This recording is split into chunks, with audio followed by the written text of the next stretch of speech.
jika ada hambaku yang mau mendekat kepadaku, kata Allah, ya, bertanya, berkonsultasi padamu Muhammad SAW tentangku, fa inni qarib, maka cepat katakan, sampaikan kepadanya, ini sungguh aku qarib, begitu dekat. Jadi kalau di psikologi ini sangat luar biasa. Ya, kalau Anda bertanya begini, Ustaz Adi jadi datang nggak, gitu kan? Lalu dijawab oleh Anda, beliau sudah dekat, kan? Dengan jawaban yang kedua, belum ada kabar nih, kan? Bukankah jawaban pertama memberikan kesan berbeda kepada hati? Sudah dekat, ya kan? Ada kesiapan untuk menanti, kesiapan untuk mendengar, dan sebagainya. Perhatikan, ketika Anda bertanya, ya Rasulullah, saya ingin mendekat kepada Allah.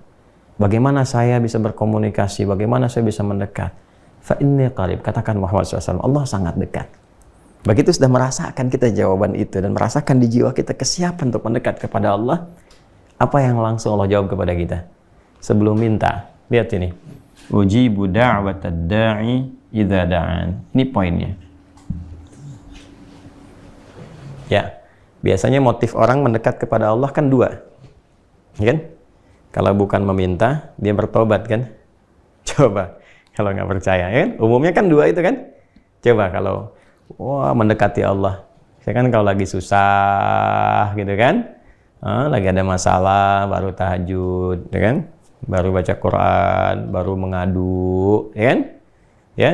Atau kalau orang-orang soleh nggak harus tunggu masalah. Ya, dalam setiap sholatnya berdoa. Dia mau belajar berdoa, mau bekerja berdoa. Orang soleh menautkan dirinya kepada rahmat Allah Subhanahu wa Ta'ala. Sama. Yang kedua, ada orang mau tobat, dia mendekat kepada Allah, kan? Mulai ke masjid, kan? Awalnya mulai malu-malu ngambil saf belakang, dempet-dempetin tembok, mendekati tiang, kemudian mulai maju merapat ke pojok bagian depan. Lama-lama merasa tenang, nyaman, kan? Ya kan? Jadi kalau bukan dia memohon untuk karunia berupa rahmat, atau dia memohon untuk karunia berupa taubat, kan? Maka sebelum meminta keduanya, Allah sudah jawab, ujibu da'watad da'i idza da'an. Ini poinnya. Sebelum meminta loh, Allah sudah tahu, karena Allah pencipta kita, kan? Dan menggunakan fi'il mudhari, ujib. Ya, karena ini idza ketemu sa'ala, maka langsung dijawab pakai mudhari, ujib. Baik yang sekarang berkelanjutan sampai kapanpun engkau meminta kepada aku, ujib, aku pasti akan jawab.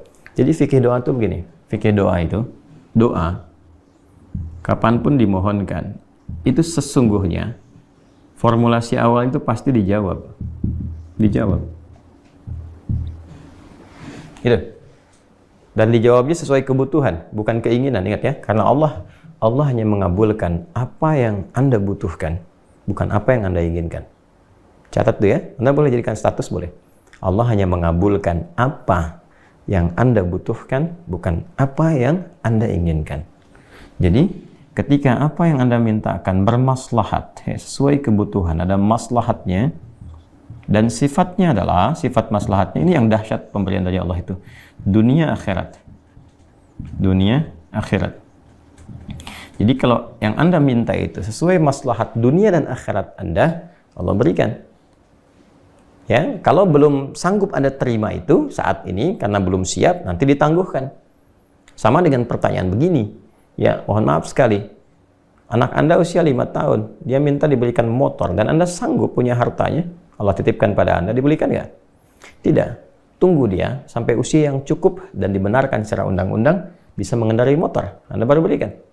Sama, terkadang saya, Anda, kita meminta sesuatu, saat ini belum siap, belum pas. Pada waktunya Allah berikan. Dan ini adalah sesuatu yang standar sekali, sesuai dengan fitrah. Jangankan kita, Nabi aja begitu. Masih ingat kan kisah tentang perpindahan kiblat? Nabi minta berapa lama? Ya kan? Dan dikabulkannya kapan? Gak seketika minta langsung dikabul, tidak. Ketika dipandang umat Islam sudah siap, sudah mengerti, sudah paham, baru dikabulkan. Ya, teman-teman sekalian, kurang lebih 1 tahun 6 bulan lah baru dikabulkan itu. Ya. Kembali ke sini teman-teman sekalian. Jadi doa itu standarnya dijawab. Kalau nggak baik untuk dia di dunia, diberikan di akhirat. Kan? Nah, kalau ada doa yang tidak dijawab, itu baru masalah. Kenapa orang berdoa nggak dijawab? Padahal itu sesuai kebutuhan dia. Nanti ada banyak hal faktornya. Dan di banyak hadis sudah menyebar. Ya, ada yang terkait dengan konsumsi yang haram. Mat'amu haramun, mashrabu haramun. Kemudian malbasu haramun wa ghudhiya bi haramin, dalam salah satu hadis yang sahih, bagaimana bisa dijawab? Makanannya haram, minumannya haram, pakaiannya haram, dan perangkat hidupnya haram.